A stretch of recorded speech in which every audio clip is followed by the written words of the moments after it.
El gran error de Los Ángeles Lakers en la era LeBron James es, de forma indiscutible, el traspaso de Russell Westbrook, un movimiento que sacrificó a jugadores muy útiles, condenó el espacio salarial del equipo y que además no funcionó por el pésimo encaje de Westbrook al lado de LeBron. Es un tema que da para mucho y que analizaremos en profundidad en otro vídeo, porque hoy toca hablar del segundo gran error de Los Ángeles Lakers durante los años de LeBron y de Anthony Davis.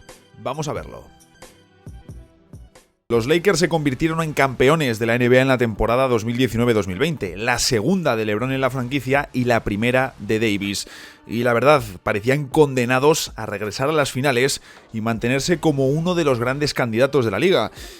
Pero no ha sido así. Es más, entre 2021 y 2024 les hemos visto tomar decisiones muy cuestionables. Si revisamos el equipo de los Lakers que fue campeón en la burbuja, nos encontramos una dinámica en la que LeBron y Davis eran los pilares de un equipo con mentalidad defensiva, que tenía Frank Vogel, un entrenador de corte defensivo, y especialistas de gran nivel defensivo como Kentavious Caldwell-Pope, Danny Green o Alex Caruso. Fueron la tercera mejor defensa en temporada regular y en ataque es cierto que nunca llegaron a ser notables, de hecho se quedaron fuera del top 10 de eficiencia.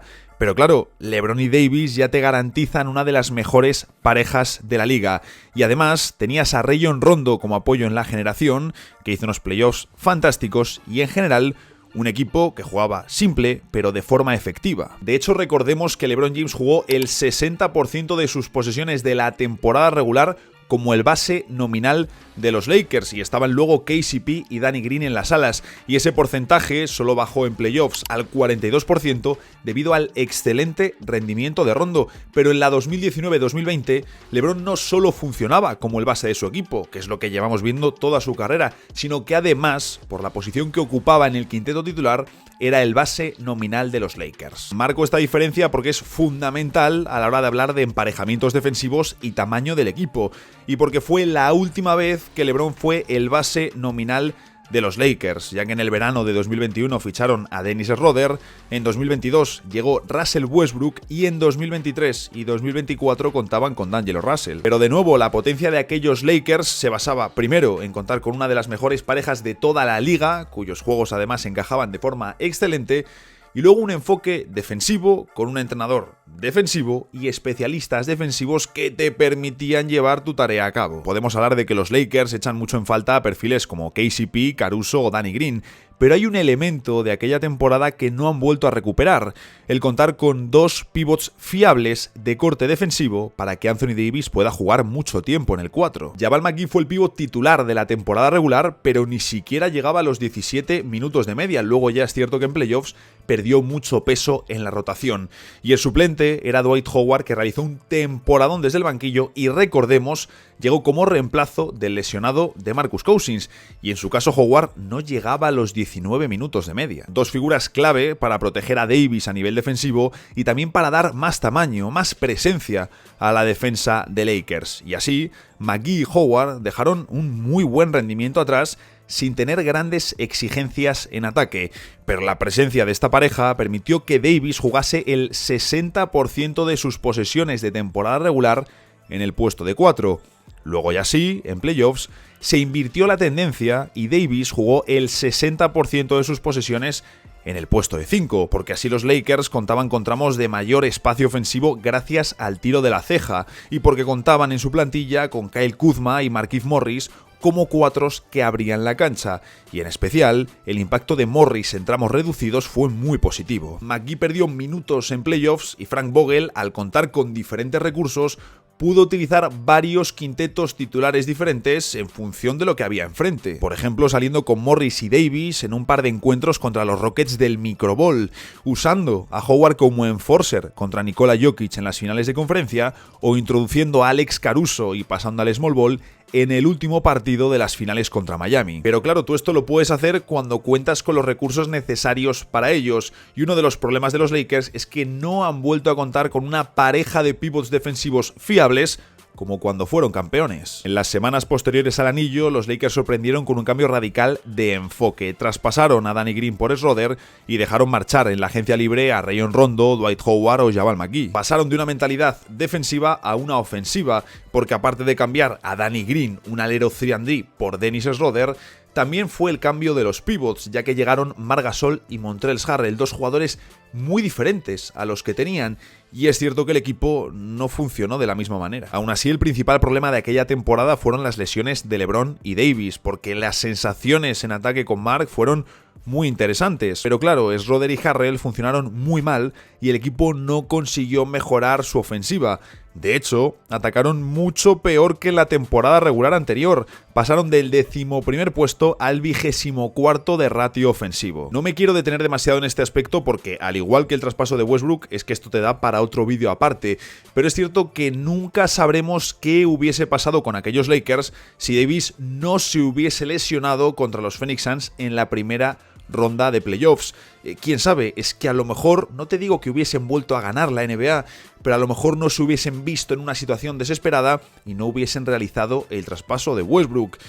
En fin, los multiversos de la NBA. Davis jugó incluso más minutos de 4 en temporada regular junto a Marc Gasol y Harrell, pero el segundo no funcionó y aquí se dio otro de los grandes errores de la franquicia, al fichar a Andre Drummond como agente libre, que oye, venía bien para la rotación, pero es que se le puso de titular por delante de Marc y los Lakers fueron peores. Pero entonces hicieron el traspaso de Russell Westbrook y esto condicionó a todo el equipo, porque estaban trayendo a una estrella que necesitaba la pelota en sus manos todo el rato y que además era nulo como tirador exterior, por lo que tomaron la decisión de mover a Davis al 5 y aprovechar así su tiro exterior. La temporada fue un desastre, como todos sabemos, y se quedaron fuera de playoffs. Es cierto que el experimento de Westbrook ofreció resultados dramáticos, pero buena parte se debe a que los fichajes que hicieron en la agencia libre fueron terribles y dejaron marchar de forma incomprensible a figuras obligatorias como Alex Caruso. Fijaros en este dato, Davis jugó el 60% de sus posesiones como ala pivot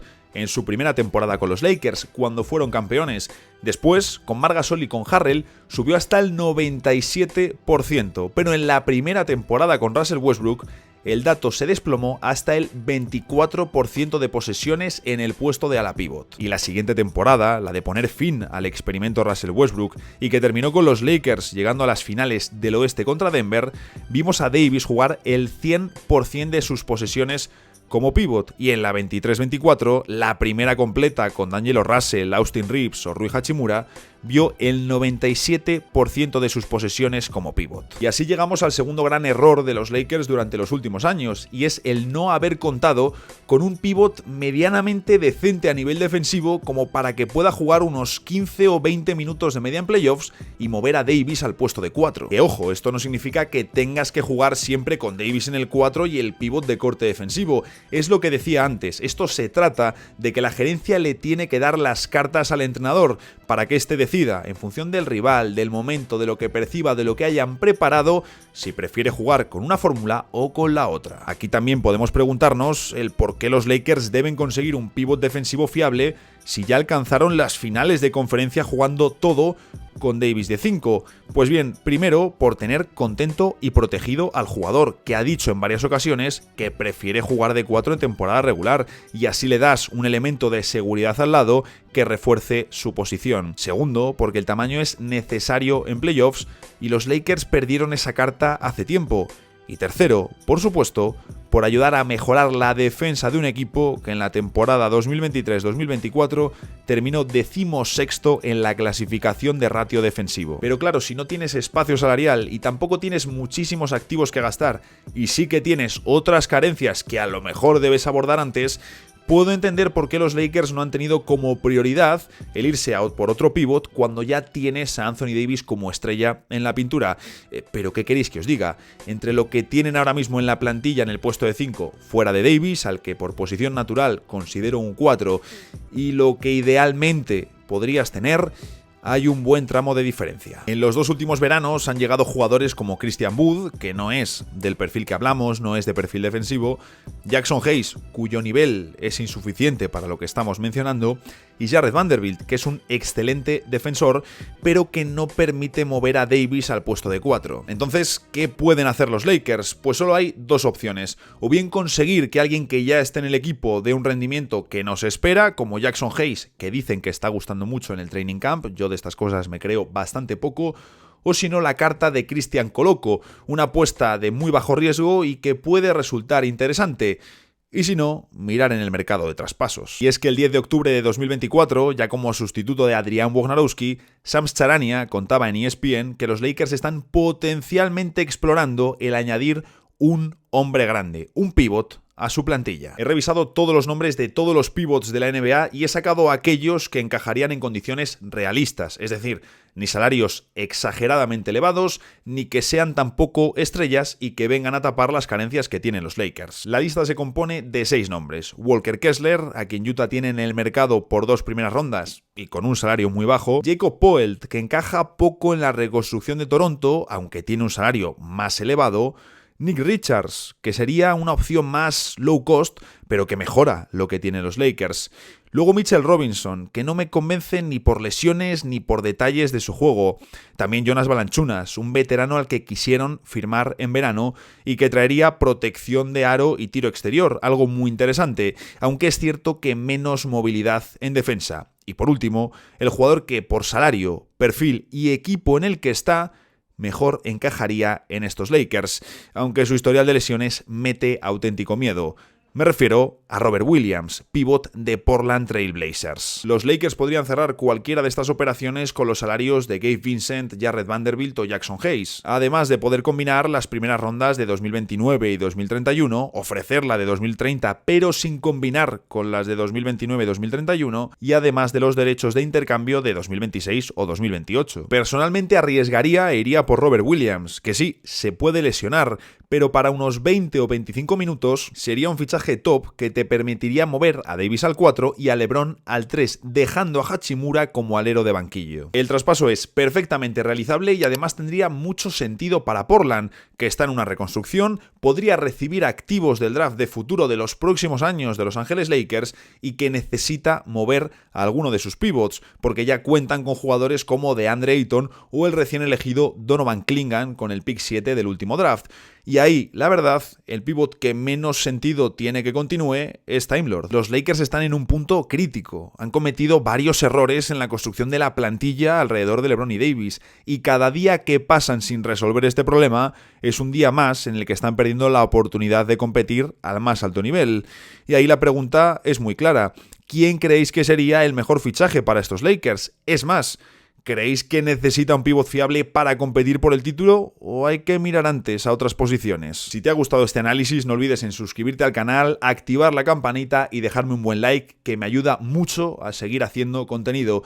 Y también me gustaría leer sobre qué otro gran error crees que han cometido los Lakers durante la era de LeBron James, que no son pocos.